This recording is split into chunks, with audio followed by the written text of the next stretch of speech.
The night sky burned red above the Cartwright farm.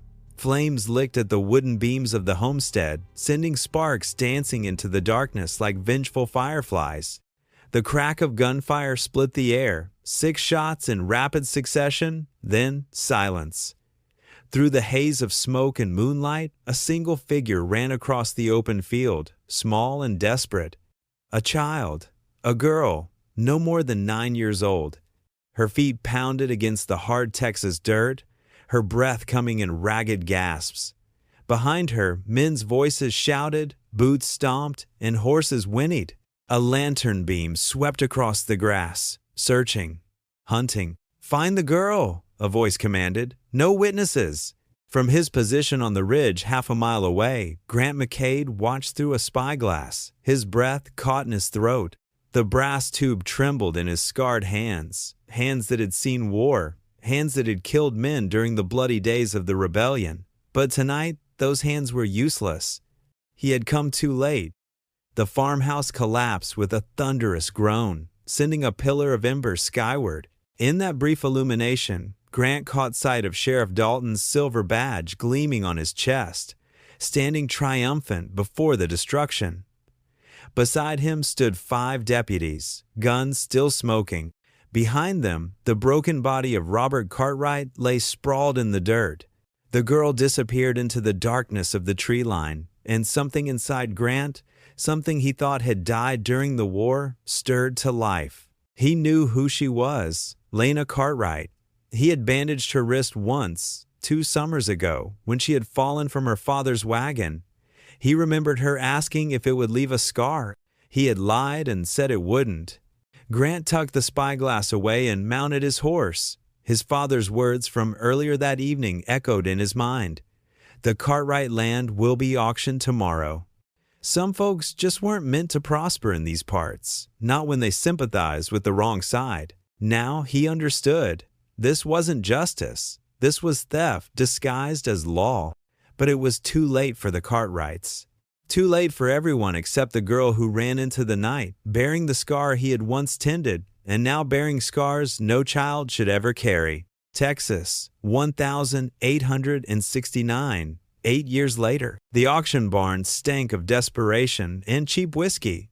Dust motes danced in the shafts of sunlight that broke through the warped wooden slats. 20 men stood in a loose semicircle around a raised platform where human cargo waited to be sold. Slavery had officially ended with the war, but in the shadows of post-war Texas, men still bought and sold those with no power to resist. They simply called it something else now: indentured servitude, debt payment, criminal rehabilitation. The names changed. The chains remained the same. Grant McCade stood at the back, hat pulled low over his weathered face. 8 years had etched deep lines around his eyes and threaded silver through his dark beard. His right hand rested near the Colt revolver on his hip, not a threat, but a promise to himself. At 45, he was neither young enough for foolish heroics nor old enough to ignore the weight of his conscience. "Next one," the auctioneer called, yanking a chain attached to a young woman. 17, no husband, no family, been sold 3 times already, won't talk, won't work. $5 to start. Grant's breath caught. The woman's dress hung in tatters, dust clinging to her skin.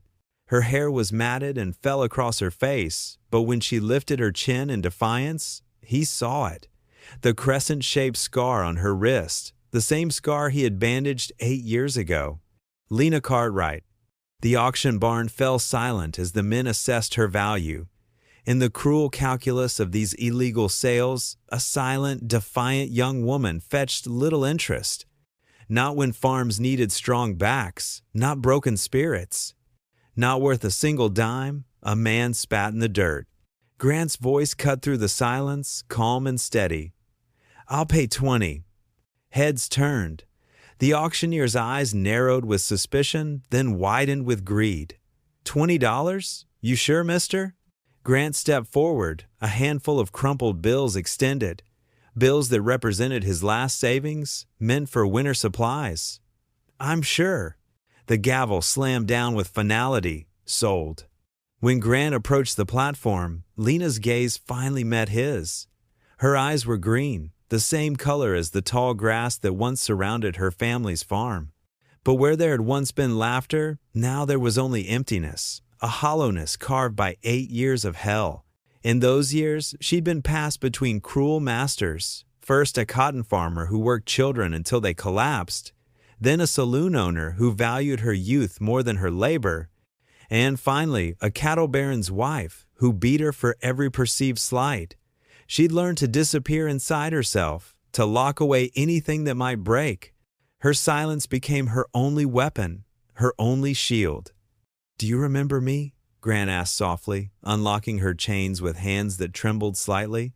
Her voice, unused for so long, scraped like stone against stone. "You paid for me? Do what you want." Grant flinched as though she had struck him. "I didn't buy you to own you. I bought you to free you." Lena's laugh was brittle, breaking like dead branches underfoot. "Freedom doesn't exist for people like me. Not anymore." They rode in silence, dust rising behind their horses. The Texas landscape stretched around them, vast and unforgiving. Halfway to his ranch, Grant stopped beneath the shade of a lone oak tree and offered her his canteen. "I knew your father," he said finally, watching her sip the water cautiously. "Robert Cartwright was a good man. I should have done more when they came for him." Lena's face remained impassive. Everybody says that after it's too late. Those words hung between them like a noose. By the time they reached Grant's modest ranch, twilight painted the sky in bruised purples and faded oranges. His cabin stood weathered but solid. One room with a stone fireplace, a small lean-to stable for the horses, and a corral that needed mending. "You can have the bed," Grant said, showing her inside. "I'll sleep by the fire." For days, they existed like ghosts, sharing the same space. Grant worked the land. Lena performed chores mechanically. No words passed between them beyond necessary instructions. The weight of the past pressed down on both of them, too heavy for conversation. On the fourth morning, as Grant repaired the corral fence, the sound of approaching horses broke the silence. 3 riders appeared on the horizon, dust clouds billowing behind them.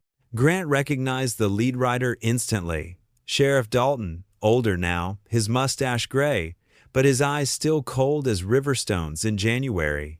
The silver badge on his chest caught the sunlight, flashing like a signal mirror. Behind him rode 2 deputies, hands resting casually on their holstered weapons. Grant placed himself between the approaching riders and the cabin where Lena worked. Dalton reined in his horse, looking down with a predator's smile. Well, if it ain't Grant McCade. His gaze shifted to the cabin, where Lena now stood in the doorway. His eyes narrowed, focusing on the scar on her wrist. "That's a face I thought was long dead and buried."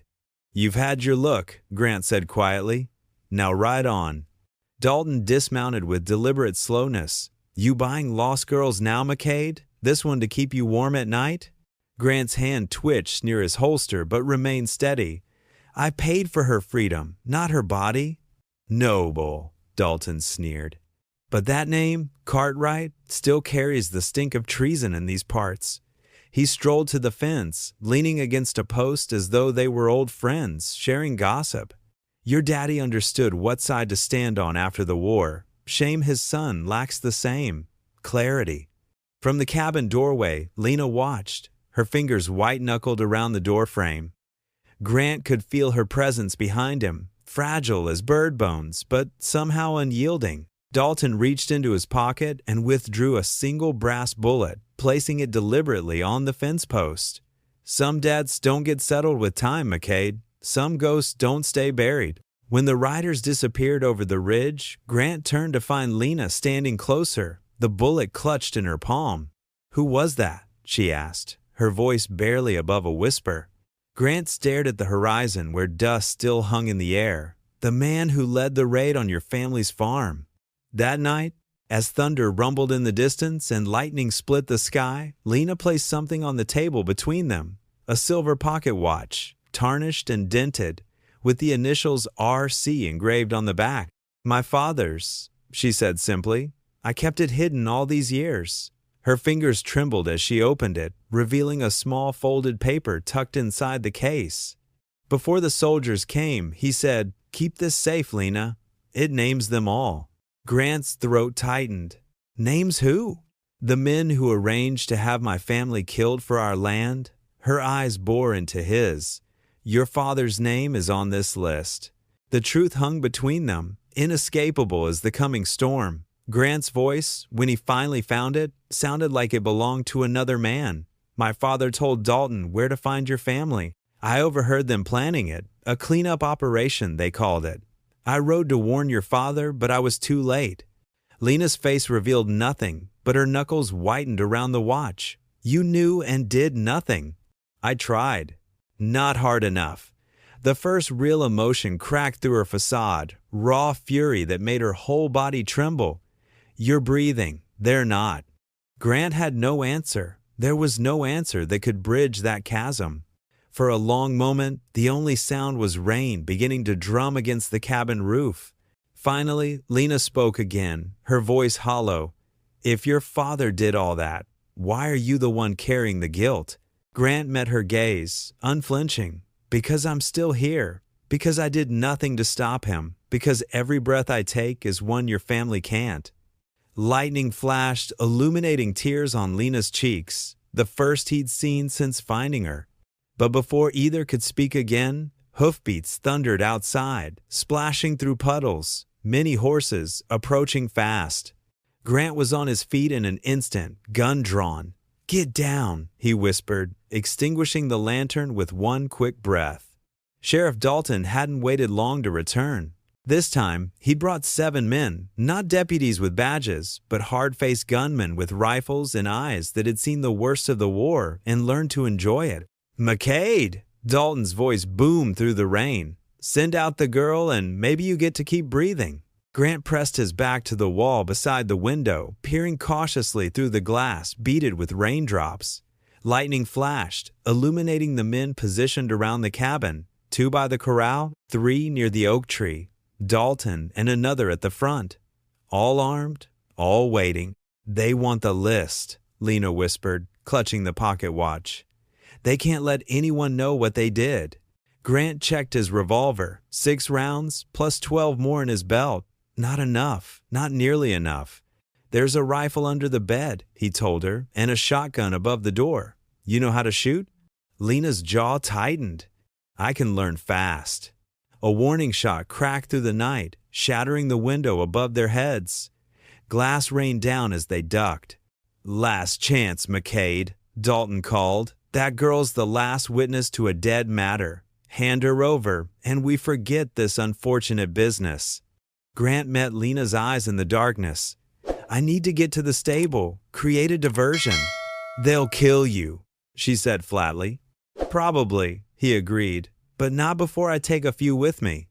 She grabbed his arm. Wait, I have a better idea. The stable erupted in flames first, a blinding conflagration that lit the night like false dawn. As Dalton and his men turned toward it, Grant fired from the shadows of the cabin's rear door, dropping 1 gunman where he stood.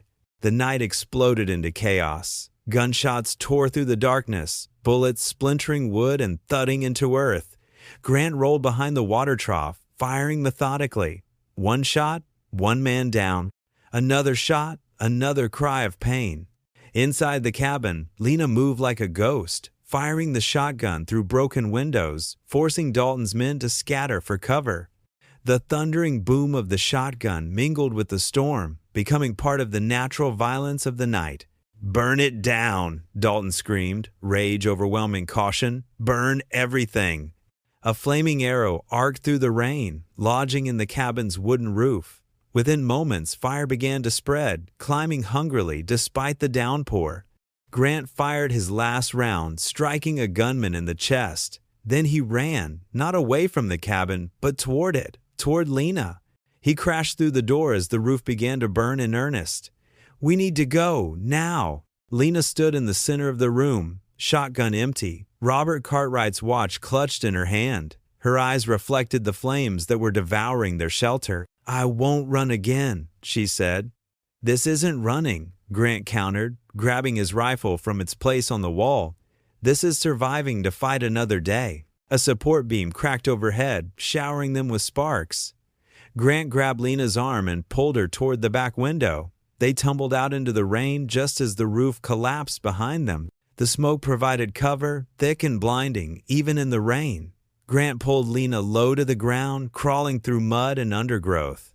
Behind them, Dalton's men shouted over the crackling flames, believing they'd trapped their quarry inside. "The creek," Grant whispered, guiding her through the darkness. "Follow it to the rocks." They slid down the muddy bank, the cold water shocking against their skin. With the roar of the cabin fire behind them, they waded upstream, using the water to hide their trail and the storm to mask their sounds. Under cover of smoke and darkness, they crawled through mud toward the ridge behind the ranch, the same ridge where Grant had watched the Cartwright farm burn 8 years before. History repeating itself like a curse. They reached the rocks as dawn began to break, the storm finally passing. Below them, Dalton and his remaining 5 men searched the smoldering ruins of the cabin. "They think we died in there," Lena whispered. Grant nodded, his face streaked with soot and blood from a bullet that had grazed his temple. "We have until they find no bodies." Lena opened the watch, carefully removing the folded paper inside. "There are 8 names here. Powerful men, the mayor of Austin, 2 judges, a banker, and 4 landowners, including your father." "They wanted the Cartwright land for the railroad," Grant said grimly. "Your father refused to sell, said the land belonged to his children's future." "These men took my future," Lena said, her voice hardening. "Now I'll take theirs." Grant studied her face, no longer empty but filled with purpose. "Justice, not vengeance," he cautioned. Lena's smile was sharp as a knife edge. "In Texas, they're often the same thing." For 2 days, they moved only at night, avoiding roads and settlements. Grant's knowledge of the land, gained through years of tracking lost cattle, kept them ahead of Dalton's search parties. During daylight hours, they hid in caves and dense thickets, planning their next move. Grant taught Lena to shoot properly, positioning her hands on the rifle, showing her how to control her breathing. "Squeeze, don't pull," he instructed as she aimed at a distant tree trunk. She was a quick study, hitting her mark more often than not. Each successful shot seemed to restore something in her, not innocence, which was long gone, but perhaps agency. Power over her own fate for the first time in 8 brutal years. On the 3rd night, they reached the abandoned Sawyer mine, a place where deserters had hidden during the war. Inside the shaft, Grant retrieved a metal box he'd buried years ago. "Insurance," he explained, opening it to reveal a Smith & Wesson Model 3, ammunition, and a pouch of gold coins, for when the past finally caught up with me. Lena cleaned the revolver with practiced efficiency, her fingers tracing the engravings on the barrel. "Tell me about my father," she said suddenly. "Not how he died, how he lived." Grant's face softened in the lantern light. "Robert Cartwright was the stubbornest man I ever met. Wouldn't bend his principles for any man or any amount of money. He built that farm from nothing but hard work and faith in the future." He paused, remembering. "He loved your mother something fierce, and you were his pride. The day you were born, he rode into town and bought drinks for every man there, calling you his little lioness." Tears tracked silently down Lena's cheeks, but her hands never stopped cleaning the weapon. "The night it happened," Grant continued, his voice dropping lower, "I heard my father and Dalton talking about making an example of your family. My father said no survivors, especially the girl. She's got her daddy's stubborn streak." He met Lena's gaze. "I rode as fast as I could, but Dalton's men had a head start by the time I reached your farm. You watched from the ridge. Lena finished for him. You watched and did nothing." Grant didn't flinch from the accusation. "Yes." "Then why help me now? Why risk your life?" "Because some debts can never be paid," he answered, "but they must still be acknowledged." Dawn broke clear and cold the next morning. Grant and Lena rode double on a horse stolen from a nearby ranch, heading toward Austin. The list of names burned in Lena's pocket like a hot coal. evidence that could bring down men who thought themselves above justice. They didn't see Dalton's ambush until it was too late. 6 riders emerged from the tree line ahead, rifles raised. Dalton himself appeared on the road behind them, cutting off their escape. "End of the line, McCade," he called, his voice carrying across the open ground. "Throw down your weapons." Grant tensed, calculating odds, finding none in their favor. Slowly, he raised his hands. "Let her go, Dalton. Your quarrels with me." "My quarrels with anyone who threatens what we built after the war?" Dalton replied, urging his horse forward. "Order comes at a price. The Cartwrights paid it. Now it's your turn." Lena's hand slipped beneath her jacket, touching the pocket watch and the paper hidden inside it. "Your father paid me $50 to burn out that troublemaker Cartwright," Dalton said conversationally, circling them. $50 for 4 lives. Cheap price for prime land. His eyes narrowed. Never thought his son would throw away everything to save the last Cartwright. "My father was wrong," Grant said simply. Dalton's laugh was ugly. "Principles are for gravestones, McCade. Power is for the living." "Like the power to hang a sheriff for murder?" Lena spoke for the first time, her voice carrying across the clearing. Dalton's smile faltered. "No one would believe a girl sold 3 times over." "They'll believe this." Lena withdrew the paper from her pocket. "Names, dates, payments. Your confession in writing, signed by 8 men who thought their power made them untouchable." For an instant, fear flickered across Dalton's face, quickly replaced by cold rage. "Kill them both," he ordered his men. "Bring me that paper." What happened next occurred in heartbeats. Grant grabbed Lena and rolled from the horse as the first shots rang out. They hit the ground hard, scrambling for the cover of nearby rocks. Grant's revolver barked twice.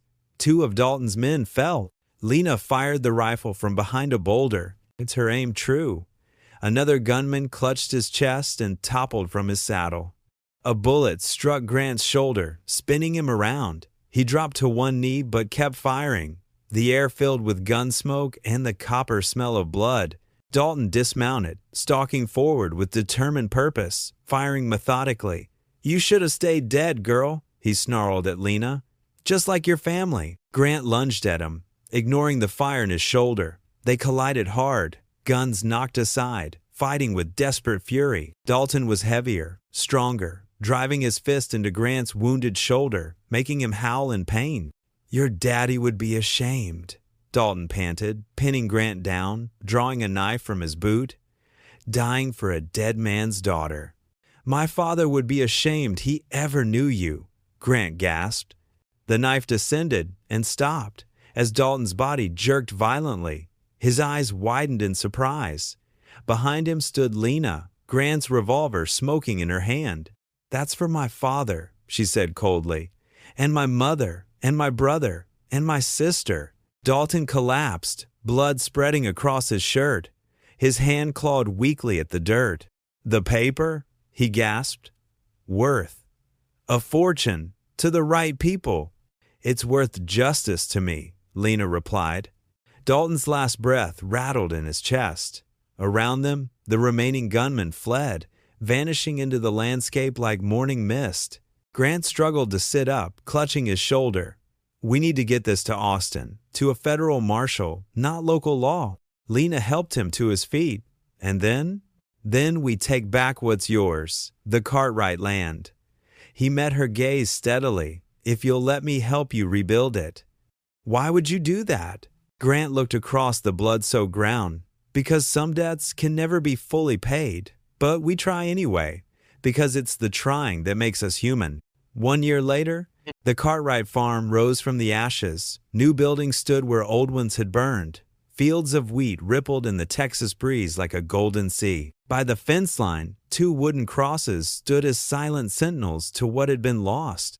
Grant McCade, arms still stiff from his healing wound, placed a bunch of wildflowers at the foot of the larger cross. Beside him, Lena, now the legal owner of her family's land after the federal investigation had exposed the corruption, knelt to adjust the flowers. "I don't deserve forgiveness," Grant said quietly. "This isn't about forgiveness," Lena replied, standing to face him. "It's about justice. and we took it back. She placed Sheriff Dalton's badge on her father's cross, a symbol of the justice that had finally come, however delayed. The morning sun caught the silver star, making it shine against the weathered wood. From the direction of the house, a dinner bell rang, signaling the start of another day's work, life continuing, as it always does after even the darkest storms. Grant glanced toward the horizon, where the railroad now curved respectfully around Cartwright land instead of through it. Your father would be proud of what you've built here. Lena's smile was small but genuine. What we've built, she corrected. As they walked back toward the house, neither noticed the dust cloud on the distant horizon. 3 riders moved deliberately across the plain, watching through spyglasses. These weren't common gunmen like Dalton had hired. These were professionals, men in black suits with cold eyes and government papers. The federal investigation hadn't just exposed a corrupt sheriff. It had threatened the power of men who owned judges and politicians, men who had built empires from stolen land and broken laws, men who saw the Cartwright farm not as a symbol of justice, but as a dangerous precedent that needed to be erased. The lead rider lowered his spyglass. "Confirm the targets," he instructed. "We'll move tonight." Because in the west of 1870, justice was always fragile. When men of power lost face, they didn't seek revenge themselves. They dispatched men whose hands stayed clean, whose bullets left no evidence, whose existence would be denied by the very government that employed them. Peace was always temporary in a land built on blood and lies. The riders withdrew behind the ridge, patient as wolves circling prey. The war for the Cartwright land wasn't over. It had only entered a new, deadlier phase. But that is another story.